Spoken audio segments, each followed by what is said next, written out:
안녕하세요. 이번 영상에서는 파워포인트의 꽃이라고 할 수 있는 도형 디자인의 두 번째 시간입니다. 도형의 복제와 정렬 그리고 효과에 대해서 상세하게 알아보도록 하겠습니다. 잠시만요.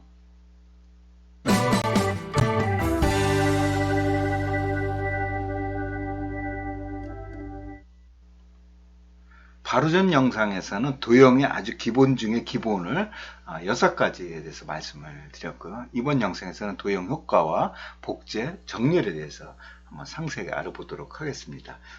슬라이드 쇼를 멈추고 직접 시연을 해서 보여드리도록 하겠습니다. 도형의 효과는 이렇게 보시면은 일단 도형을 먼저 그려야 되겠죠. 그래서 도형을 근데 정원을 그려보겠습니다. 그래서 원도 정원으로 그리고요. 그 다음에 삼각형도 정삼각형.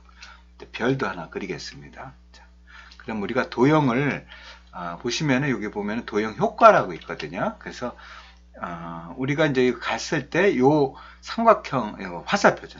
화살표를 누르면 이렇게 오른쪽에 메뉴가 나오죠. 그러면 이렇게 보시면은 요 첫 번째가 도형의 채우기와 윤곽선에 대해서 나오는 거고 두 번째가 이 도형의 효과입니다. 6가지가 있습니다. 그 다음에 이거는 도형에 있는 텍스트 관련된 텍스트 내용입니다. 그래서 요 도형 서식에는 도형 옵션과 텍스트 옵션이 있는데 요 도형 옵션을 눌러져 있어야 되겠죠. 그래서 요거를 누르면은 텍스트 옵션으로 가는 거고 이거 보면 도형 옵션으로 가는 겁니다. 그래서 여기 보면 효과로 가면요. 그림자가 있습니다. 그래서 도형은 그림자를 많이 쓰게 됩니다. 도형의 그림자. 그래서 도형의 그림자를 여러분들이 활용을 할 텐데요. 그래서 참 그림자 한번 넣는 걸 한번 해보겠습니다. 그림자를 누르면은요, 여기 보면은 미리 설정이 되어 있어요. 여기서 바로 이렇게 갈 수가 있겠습니다. 그래서 그림자 한 다음에 그림자 옵션으로 가면 되겠습니다. 자, 그러면 보통 이제 그림자가 기본으로 설정된 거를 그대로 쓰지는 잘 않거든요. 여기다 이제 뭔가 조금 그 옵션을 변경해서 많이 쓰는데, 자, 미리 설정한 게 이렇게 여러 가지 있는데, 보통 많이 쓰이는 게 오른쪽과 우측 하단. 자, 그래서 이렇게 이제 많이 쓰게 됩니다. 이렇게. 그래서 이건 효과를 극대화하기 위해서 도형을 흰색으로, 도형 채우기를 없고요. 흰색으로 한번 해보겠습니다. 흰색으로 하고, 그 다음에 이거를 윤곽선을 없애도록 하겠습니다.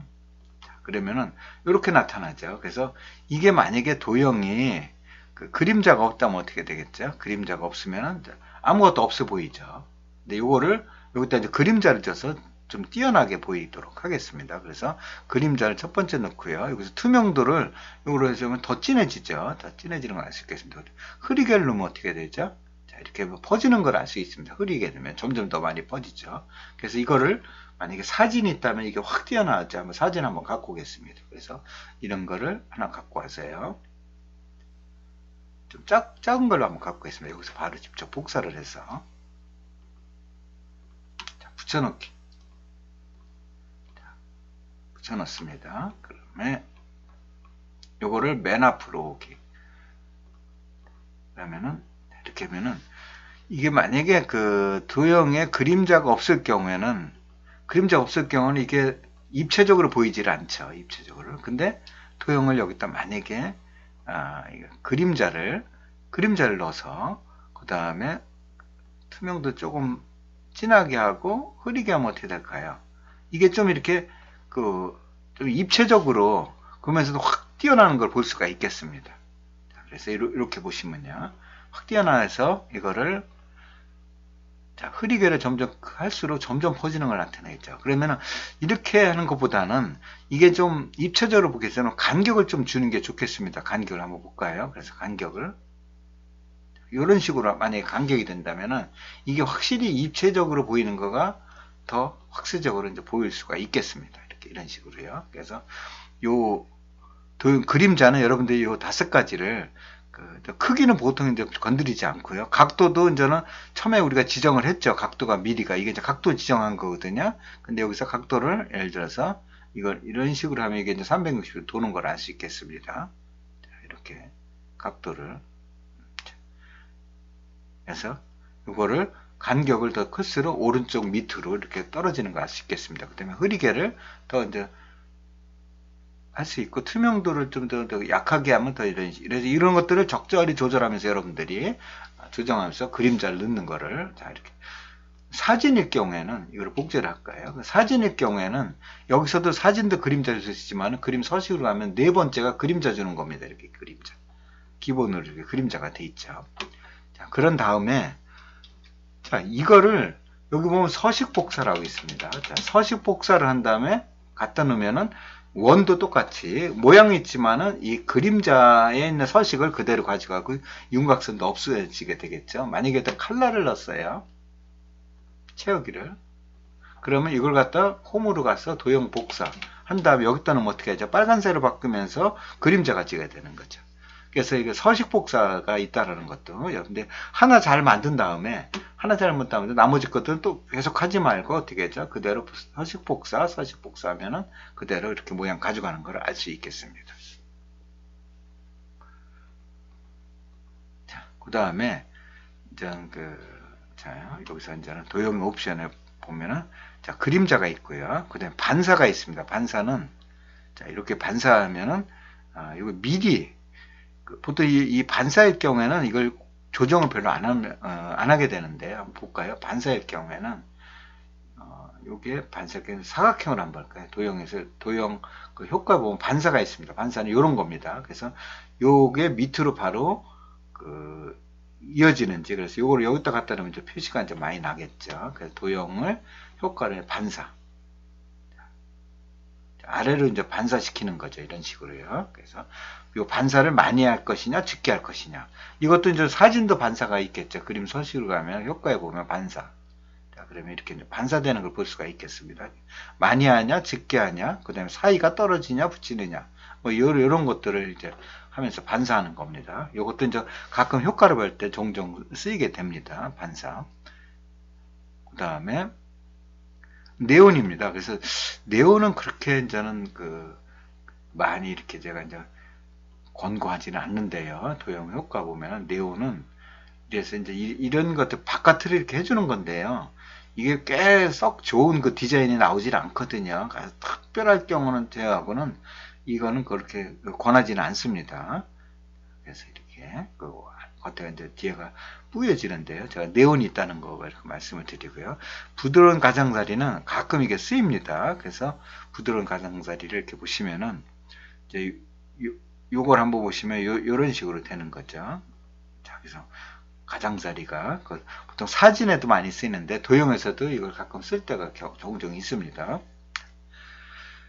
그 다음에 이제 3차원 서식은 이거는 여러분들 직접 나중엔 저는 이게 3차원 서식이라든가 이쪽은 여러분들 특별한 디자인을 할 때 좀 많이 좀 쓰이게 되는데요. 이거는 여러분들이 직접 한번 여기서는 이제 그대로 바로 넘어가도록 하고 나중에 심화 과정에서 재밌는 것들을 만드는 걸 한번 또 보여드리도록 하겠습니다. 그래서 도형의 그 기능 중에 이렇게 이제 효과를 봤고요. 이제 복제를 한번 보도록 하겠습니다. 복제를. 자, 요거는 없애도록 하겠습니다. 그리고 사각형을 갖고. 자, 도형을 복제하는 방법이요. 자, 도형을 복제하는 방법이 컨트롤 오른쪽 마우스 복사하고 오른쪽 마우스 붙여넣기. 자, 이렇게 하는 방법이 있고요. 자, 그리고 여기서 복사를 하고서 붙여넣기 하는 방법. 뭐 이렇게 명령이나 메뉴를 통해서 오른쪽 마우스 이렇게 통해서 하는 방법이 있고, 그 다음에 이제 컨트롤 D라는 게 있습니다. 컨트롤 D. 자, 컨트롤 D를 하면요. 계속 컨트롤 D 하면 이렇게 똑같은 모습으로 이렇게 바뀌는 것을 알 수가 있겠습니다. 이거 삭제를 한번 해보겠습니다. 자, 컨트롤 D를 한 다음에 이걸 하나 이동을 합니다. 이렇게. 그런 다음에 다시 컨트롤 D 하면요. 그 이동된 것으로 똑같이 되는 걸 볼 수가 있겠습니다. 좀 작게 할게요. 자, 이거를 옆으로 한 5개를 좀 만들고 싶다. 그러면은 요거를 컨트롤 D를 한 다음에요. 여기다 이렇게 간격만큼 벌은 다음에 컨트롤 D를 누르면 계속 이런 식으로 이동되는 걸 알 수 있겠습니다. 자, 컨트롤 D는 클립보드에 복제되는 게 아닙니다. 그래서 이거를 오른쪽 복사를 하면 이건 클립보드에 했기 때문에 컨트롤 V 하면 어떻게 되죠? 계속 또 V를 또 할 수가 있겠죠. 이런 식으로요. 컨트롤 V. 이런 식으로 해서 클립보드에 되는데 컨트롤 D는 클립보드에 들어가 있는 게 없습니다. 여기다 컨트롤 D를 한 다음에 다시 컨트롤 V 하면 어떻게 됐죠? 삼각형. 이거가 들어있는 거지 이게 들어가 있지 않다는 거죠.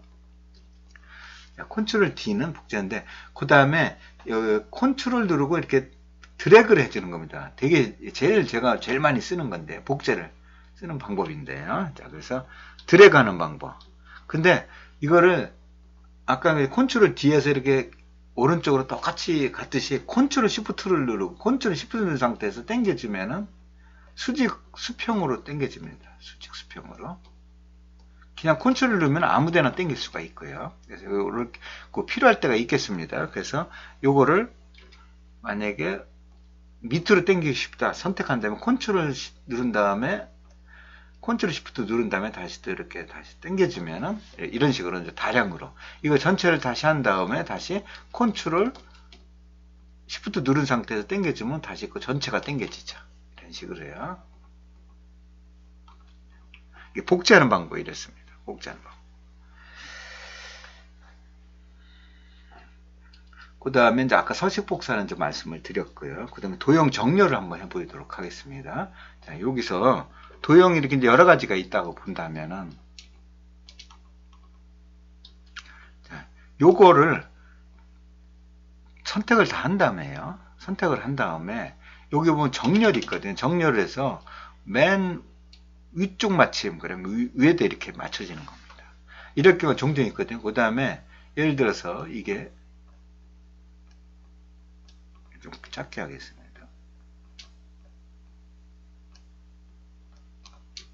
왼쪽 맞춤, 오른쪽 맞춤이 될 수가 있겠죠. 정렬은 다시 한 번 더 여러분들한테 또 영상에서 말씀드릴 텐데요. 다 이렇게 한 다음에 정렬을 이제 왼쪽 맞춤.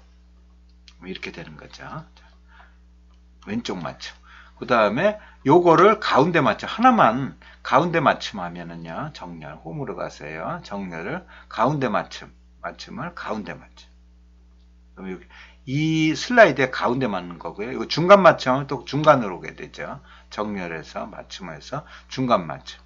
딱 중간에 오는 겁니다. 중간에 오거든요. 그래서 이렇게. 그 다음에 이거 전체를 전부 다 정 가운데로 네 가지를 맞추고 싶을 경우에는 가운데 맞춤.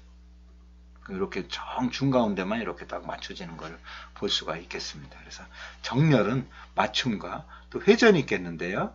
보통 이제 회전일 경우에는 이런 게 있습니다. 자, 제가 만약에 이 중에서 요거를 쓰겠습니다. 볼까요? 자, 요게 있습니다. 요거는 노란 거를 해서 이런 식으로 우리가 이제는 이 노란 거를 통해서요. 이렇게 좀 맞출 수가 있겠습니다. 그 다음에 이제 나중에 배우시겠지만은 이게 빼기가 있거든요. 빼기가. 그러면은 여기서 이 중에서요. 여기서 이걸 두 번째로 넣은 다음에 도형 서식에서 빼기. 그럼 이거 빠지는 거 할 수 있습니다. 그러면은 이거를 Alt 키를 누른 다음에 그 화살표 키를 누르면 이게 15도 간격으로 바뀌어지거든요. 15도 간격으로. 자, 이런 경우에는 만약에 30도로 움직이겠다. 그러면 어떻게 되죠? 두 번 옮기는 겁니다. 그러면 이거를 복제를 컨트롤 어떻게 되죠? 컨트롤 든 다음에 복제를 하면 조금 작게 하는 게 좋겠습니다. 우리가. 자, 작게 한 다음에 이거를 컨트롤 누르고 복제를 5개를 한번 해보겠습니다. 자, 그러면은 자, 이게 5개를 6개를 하는 게 좀 빨리 맞출 수 있겠네요. 자, 6개를 우리가 또 이렇게 무슨 꽃잎처럼 만들고 싶다. 그럴 경우에는 맨 위에가 여기서 정렬해서 이건 맨 위에가 이제는 맞춤. 죄송합니다. 이걸 맨 위에부터 한번 하는 걸로 할까요? 이거를 정렬을 회전을 상하로 한번 해보고요. 자, 이거를 6개를 한번 맞춰 보겠습니다.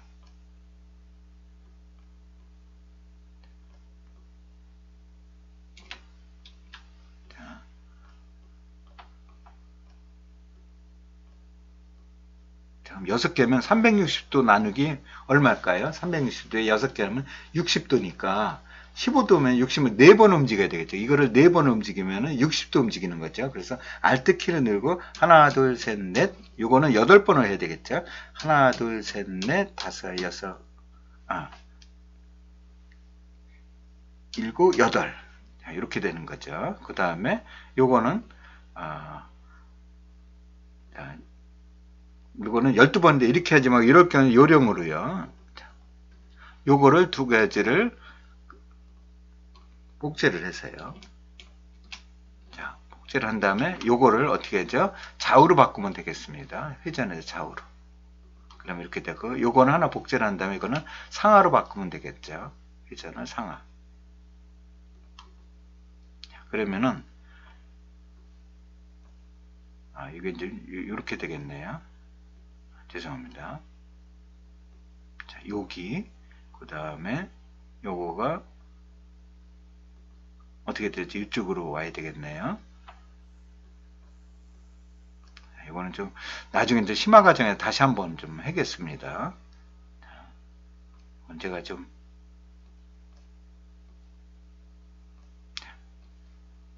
요거가 죄송합니다. 요게 이제 맞춰져 있겠네요. 이렇게 되겠네요. 자, 요거를 좀 뭉치면은 6가지 꽃이 되겠습니다. 꽃이.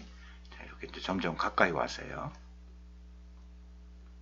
이런 식으로 디자인도 많이 하거든요. 로고를 만들 때 쓴다든가 이런 식으로요. 6개 꽃이 이제 만들어졌네요. 알트키하고 움직이는 거, 이동하는 것도 이제 15도씩 움직인다는 거를 여러분들이 가끔 이제 디자인할 때 좀 많이 쓰거든요. 보통 슬라이드 만들 때는 별로 안 쓰고요. 이렇게 이런 식으로 해갖고 디자인을 해서요. 자, 컨트롤 시프트 누르고 한번 해보겠습니다. 다른 형태로 변형이 됐네요. 자, 디자인할 때 좀 많이 쓰이게 됩니다. 이렇게 이 도형을 갖다 정렬하고 복제하고 효과에 대해서 말씀을 드렸습니다. 다음 영상에서는요. 다음 영상에서는 세 번째 시간으로서 도형을 병합하고 드디어 이제 병합에 대해서 주로 말씀을 드려요. 여기 굉장히 재밌는 것들이 많거든요. 그래서 다음 영상에서 말씀을 드리고요. 시청해 주셔서 감사합니다. 구독 부탁드리고요. 다음 영상에도 또 재미난 내용을 갖고 찾아뵙도록 하겠습니다. 감사합니다.